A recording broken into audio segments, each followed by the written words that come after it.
I rode the last train at the end of the world, one that carried prisoners to build the world's southernmost city, Ushuaia. And that's not it. I saw the end of the road for Americas here and checked out the last post office at the southern tip of our planet.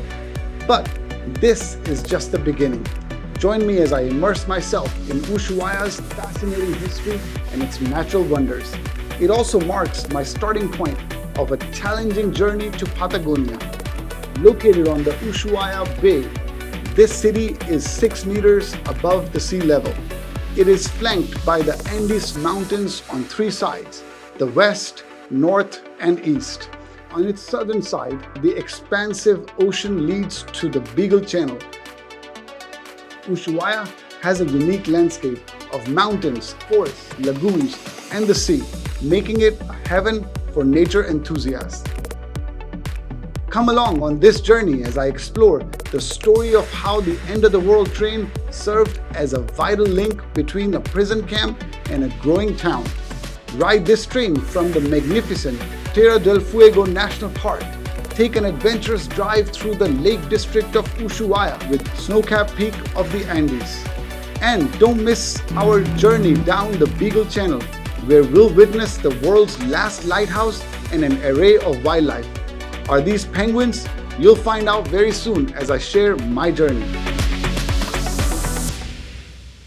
Traveling to Ushuaia by bus takes over 2 days, including a ferry ride. Instead, I opted to fly from Buenos Aires using the local Argentine airline Aerolíneas Argentinas from the Jorge Newbery Airport. I am ready to fly to Ushuaia. This is a local airlines that is highly rated, unlike Spirit or Ryanair. So I'm excited to see what kind of service. The flight takes approximately 3 hours and 22 minutes. Cool mountains, sea-centered air, and clear blue skies hold the promise of a memorable trip. Though at the edge of the world, Ushuaia has 3 major economic activities: fishing, oil and natural gas exploration, and its main source of business, tourism. There are plenty of options for hotels and guest houses. I opted for Las Lengas Hotel as it was not too far from the center and the price was very reasonable considering that it offered panoramic views of the city. Alright guys, we have arrived to our hotel, Las Lengas. Like all new places, it helps to start walking around Ushuaia to absorb the city's sights, smells, and sounds.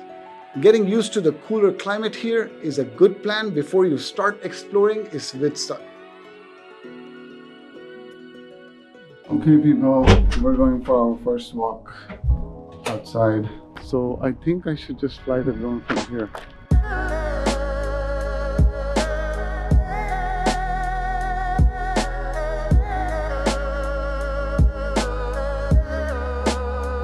This is so cool and so different from Buenos Aires because there it was really warm and here, oh my god, it's cold. Look, there's like all this ice and glacier, and in the back where I just flew my drone, there's these boats. Ushuaia has a busy port that is strategically significant for Argentina. It has restaurants, shopping centers, and small museums documenting its maritime history and the lesser-known parts of indigenous people. I have a video about the historic tragedies and triumphs of these original inhabitants, which will tell you all about the native people of Patagonia. I began my first day with the most important place to visit Ushuaia, the Tierra del Fuego National Park. It has the end-of-the-world train, mini treks through natural springs, winding paths, and beautiful lagoons. And it has a very unique place from where you can send a postcard. First stop is the train station, that end of the world train. There's going to be 2 stops, 1 stop in 15 minutes and then the final stop. Overall experience is 1 hour.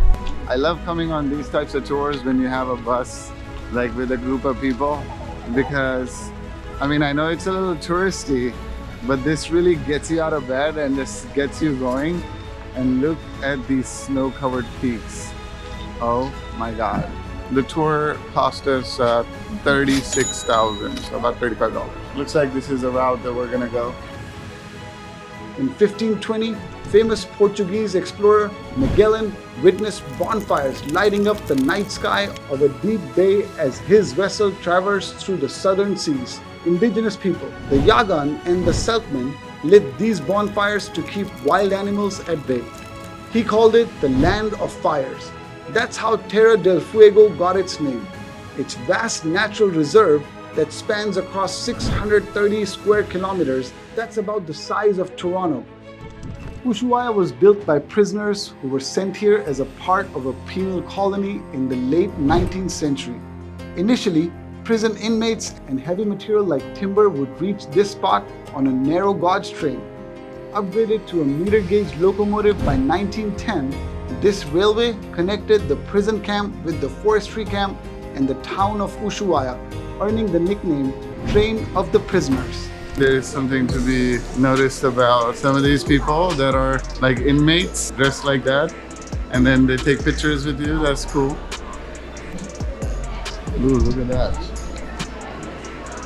You'll get a chance to eat and drink inside the park at restaurants that feature inmates who will pose for a photo. This is the real uniform that was worn by the convicts from 1902 to 1947.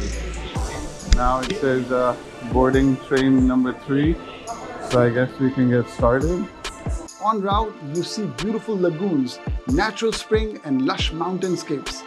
We are here at the first stop, and this is the beautiful train. You can see it moves very slow. You can even like touch it. I touched it. Beautiful, beautiful snow-covered peaks. A mini trek is the best way to see the magic of this landscape, but you've got to be prepared for the weather. Good thing I'm dressed well for the weather, because it is cold. This park is a part of both Chile and Argentina, with the Andes Mountains all around its perimeter. Lago Asigami, so that's the lake with Chile. And the big highlight of this train ride is the last post office. So now we are here at the southernmost post office in the entire world. The last post office. You can get your passport stamped, or you can buy something and get it stamped. Pay for that stamp.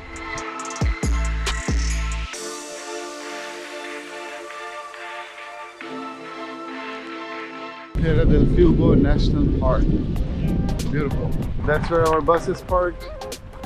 And you can see those snow-covered peaks over there in the mountains. En route, Route 3, the famous end of the world highway comes up. And you see bikers that travel from the tip of the North America to the end of South America.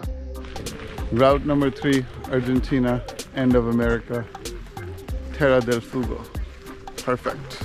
The other day we have a person that came in bicycle Wow. from Canada, 14,000 kilometers, 4 months. And he finished the tour here, close the bicycle, fly back to Canada. At the end of the trip. You heard from the expert that this is the end of the road. Truly the end of the road. The southernmost point of all of America. North, south, central, everything. This is the end of the longest road. He said some 17,000 kilometers, but whatever it is amazing. Lots of trips begin different parts of the world and they end here. So it has a huge significance. It's time to leave the national park and set off the second part of my explorations, a catamaran ride on the Beagle Channel. So now the next step is to go to navigation, penguins. So that is navigation to penguins. And penguins are really a symbol. I'm right on time for my dolphin tour. So very close to here is the port. That's where the catamaran boat would go. And that's where I'm going now. My tour is probably 4.5, 5 hours. Starts at 3 and it's still daylight at 8.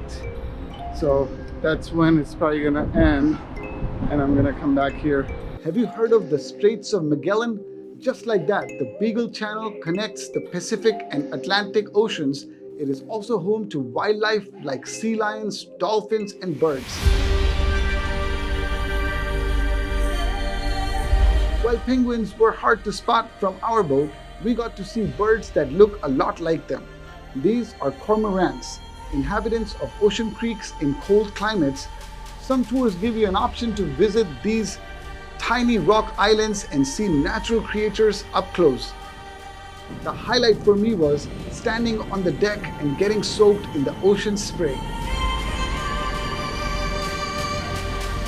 It was time to embark on the end of the world lighthouse, also known as the 𝐀𝐫𝐯𝐲𝐶 lighthouse.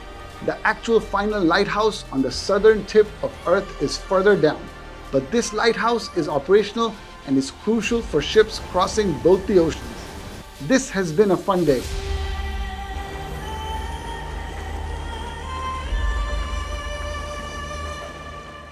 Ushuaia is the land of lakes, lagoons, and natural springs, with the Andes nestling it on 3 sides. I plan to explore the rugged terrain on the 4x4 vehicle that will also take us off-roading.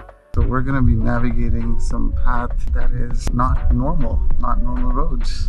We pass lush landscapes peppered by beautiful lakes and lagoons. This is the spot where a part of Leonardo DiCaprio's Oscar-winning performance for The Revenant was shot.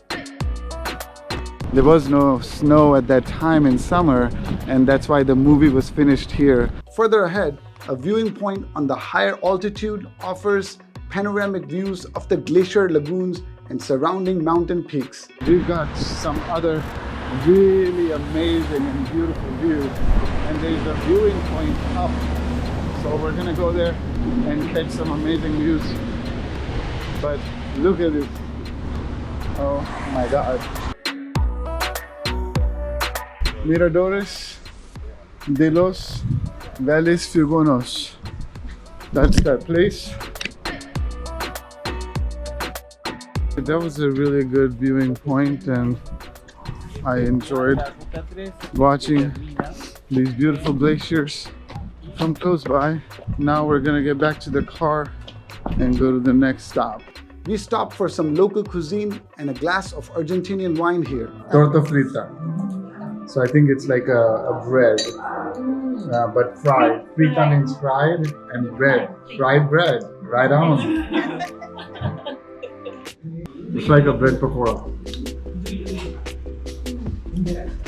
Next up in this adventure, Field Drive.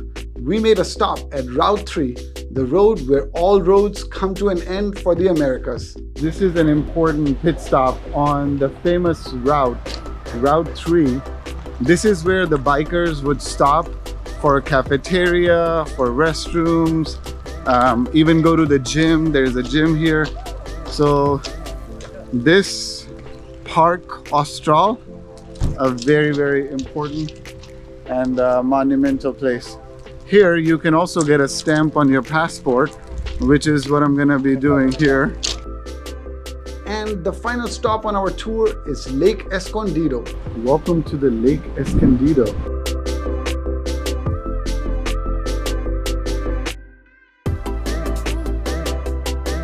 All right, guys, the time has come to go to the airport and then fly to Elchalten. 2 days spent at Ushuaia was an immersive experience in the sheer beauty of nature. This landscape is blessed with glaciers and natural water, a resource that is invaluable in today's times of climate change. As I leave for a more challenging journey ahead, I hope that local people and government here do all they can to preserve its unsullied natural beauty. To find out more about hiking through Patagonia, don't forget to subscribe, and you can watch my video on a complete itinerary on Patagonia and how to best plan your trip. Until next time, goodbye.